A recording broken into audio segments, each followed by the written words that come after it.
Halo, kembali lagi bersama Bijeknet. Bro, iki ono sing ada yang pernah mengalami apa jual beli beli beli di marketplace, di marketplace itu pernah ada yang kena tipu nggak ya? Pasti pernah. Entah itu kapan pas lulus SMA atau pas masih SMP pengen apa pengen itu ternyata belinya itu di sosial media dan kadang di marketplace juga. Bahasan kali ini itu adalah bagaimana sih cara berbelanja dan beli ya online di marketplace, semua jenis marketplace. Antisipasinya gimana sih biar nggak kena tipu? Mari kita ulas.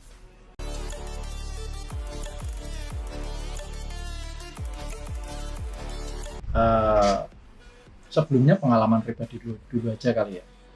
Dulu pas masih kuliah itu aku orang jadul pasti paham yang namanya Kaskus. Dulu itu ada namanya Black Panda, itu rekening bersamanya anak-anak Kaskus dan dulu.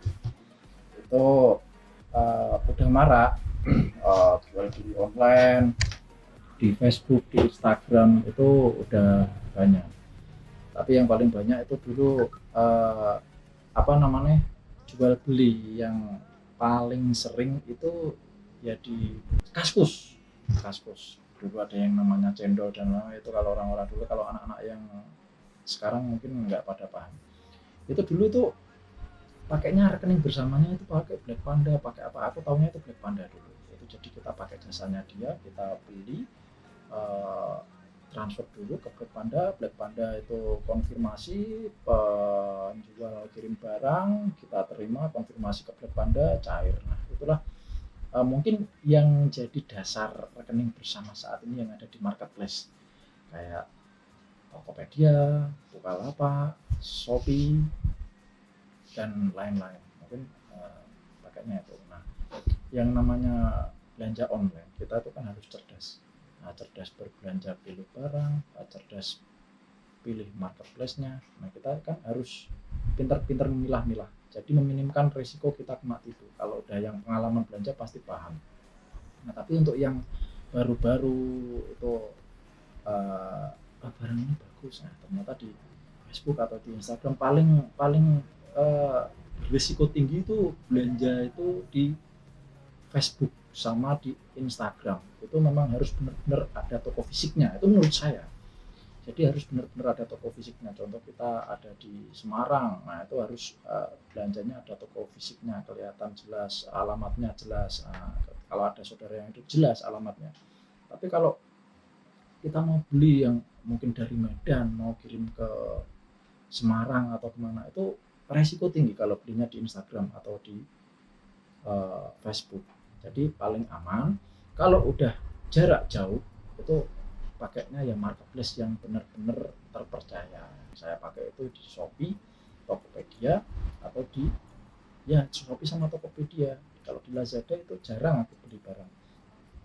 Nah, terus kemudian bagaimana sih berbelanja itu yang minim beresiko? Nah itu tadi yang pertama, risiko tinggi itu langsung beli, transfer langsung. Itu sangat-sangat jangan kalau bisa.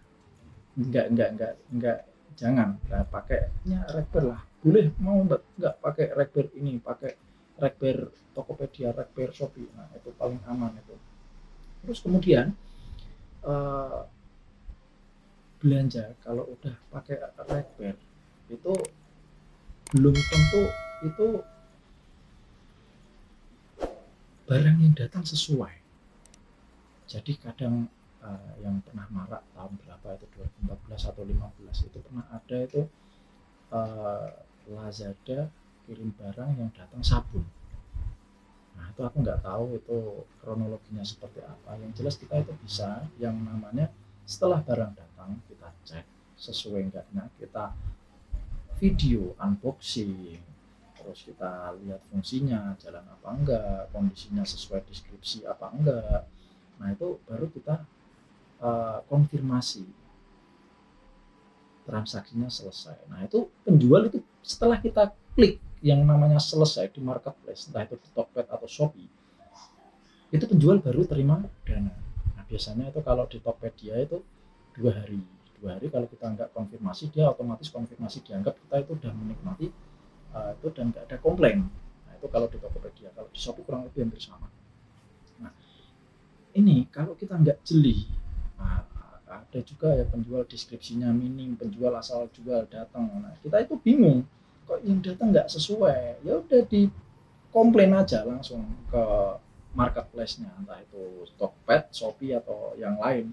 Komplain aja, minta pengembalian barang. Nah, mending kita bayar ongkos kirim balik daripada kita kehilangan uang yang barang yang kita pesen itu nggak sesuai.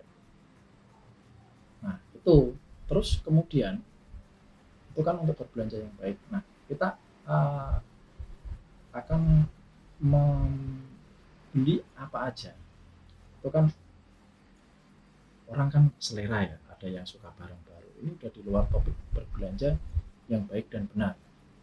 Nah ini opini pribadi saya itu, saya tuh pengguna barang second dari awal saya kenal marketplace. Itu nggak pernah sama sekali beli barang baru kalau nggak beliin saudara. Saudara itu kan seleranya beda, pengen barang baru. Kalau saya sendiri itu enggak, saya pengennya itu ya karena hobi, saya pencinta gadget. Jadi setiap paling lama itu 3 bulan, 4 bulan, pernah itu 5 bulan baru ganti. Itu rasanya itu gatal pengen ganti, bukan karena apa, tapi nafsu mungkin ya, aku kurang tahu. Jadi gak pernah beli barang baru. Nah ini bagi yang pecinta-pecinta elektronik, pecinta elektronik ya, semua elektronik itu kena yang namanya penyusutan. Kalau andaikan lah teman-teman beli barang baru, harganya contoh HP, iPhone yang harganya saat ini, BlackBerry, saat itu BlackBerry yang harganya gila-gilaan menurut saya. Tahun berapa itu BlackBerry keluar, itu harganya itu BlackBerry 10 dulu hampir 18 juta. Nah ingin kalau saat ini udah dapat iPhone 11 Pro Max ya, itu 18 juta iPhone BlackBerry saat itu pertama launching. Nah setelah nggak usah lama, 4 tahun itu harganya hancur, ring tutup, bis udah nggak ada lagi paketannya, habis. BlackBerry juga habis. BlackBerry 10 yang dulunya 18 juta sekarang 15.000 dinego guys. Bayangin kalau kamu mengeluarkan uang sebanyak itu terus dijual setelah 4 tahun, bisa buat beli NMAX second guys tahun 2015. Benar ya? Terus kemudian intinya itu apa? Kalau ini saya pribadi ya, karena aku hobi gonta-ganti HP.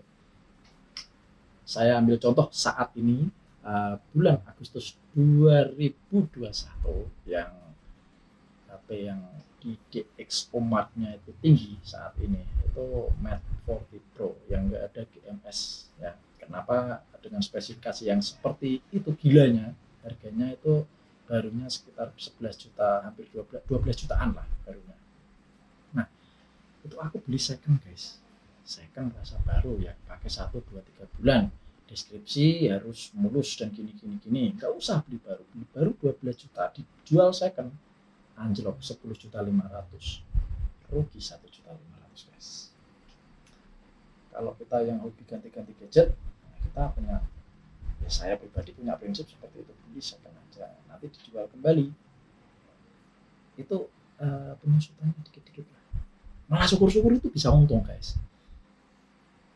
Beli Mate 40 Pro 9.700.000, kita belinya di Tokped, tunggu momen pas ada cashback. Ini tak ajarin triknya guys, nggak beli HP apapun, beli apapun itu ya guys ya, semua elektronik yang teman-teman suka barang elektronik itu beli barang second rasa baru aja. Oke, karena turunnya itu hampir 15-20% harganya. Nah tapi juga cerdasnya itu deskripsi baca jelas, tanyakan ke seller, itu kondisi minus enggak, minusnya apa itu harus jelas. Kalau bisa minta nomor WA-nya, nanti kita komunikasi video atau gimana, nah itu nanti baru beli. Kalau itu barang yang di atas 5 juta ya, kalau di bawah 5 juta ya tetap safety first ya, jadi keamanan. Jadi barang itu harus sesuai deskripsi, kalau enggak komplain balikin. Nah, udah gitu aja. Terus beli HP second, kita udah pakai. Ini kasusnya saya sendiri, itu kemarin Xiaomi itu loh yang aku pernah rugi gitu. Hancur-hancuran, baru 2 bulan keluar seri baru yang speknya di atasnya dengan harga di bawahnya. Gila nggak?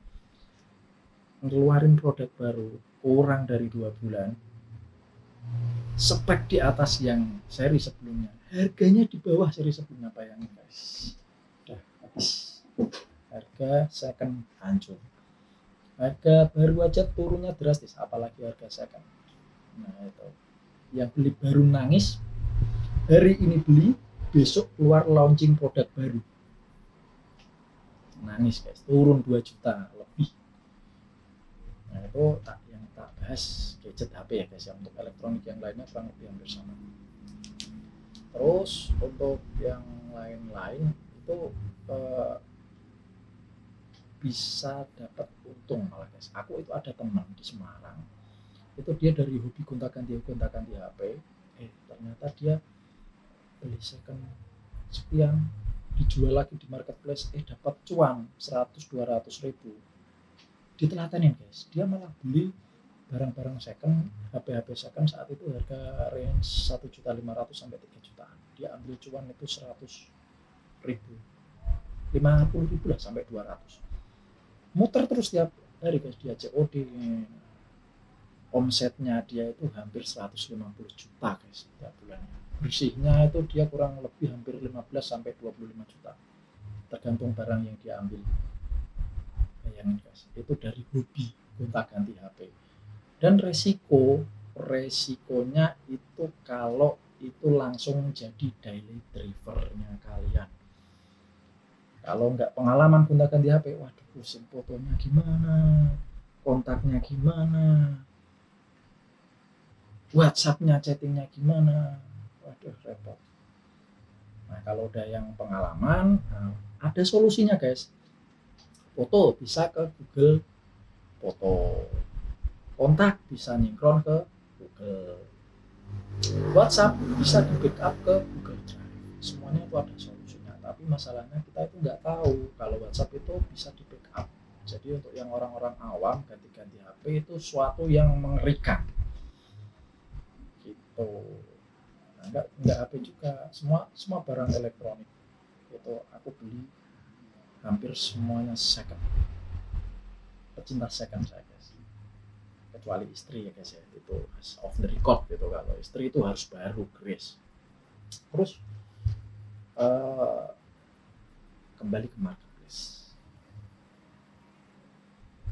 Kalau beli-beli itu kan di Tokopedia itu kan ada yang namanya official store. Nah itu yang paling jelas, paling aman, tapi biasanya harganya tinggi. Nah yang kedua itu apa? Yang ratingnya tinggi guys. Cari toko yang ratingnya tinggi, barang dagangannya jelas. Terus recordnya itu kalau biasanya yang perorangan kayak saya gitu, kalau Bukalapak ya, bukan Bukalapak marketplace-nya, kita Bukalapak Tokped, itu barangnya itu pasti kan stoknya cuma satu, recordnya kan kelihatan. Jadi ini laku bintang 5, ini laku bintang 5, ini laku bintang 5. Nah di situ kalau pas ada barang yang kalian pengen, ternyata tinggal di etalasenya tinggal ada 4 stok, dan itu pasti yakin barangnya bagus semua. Itu kalau di bawahnya bintangnya 5 semua. Gitu guys, trik membeli barang second. Terus ya sementara itu dulu guys, sharing saya untuk menghindari penipuan di marketplace, terus di Facebook. Itu sementara sampai di sini dulu, nanti kita sambung di video selanjutnya. Nanti ini durasinya udah terlalu lama. Selanjutnya itu cara menghindari penipuan pakai berkedok SMS, bank, asuransi. Nah, nanti kita lanjut di video selanjutnya. Terima kasih yang sudah menonton. Kalau sharing saya bermanfaat, bisa untuk di subscribe, like dan share. Oke, terima kasih setelah menonton Bijeknet. Sampai ketemu di video selanjutnya.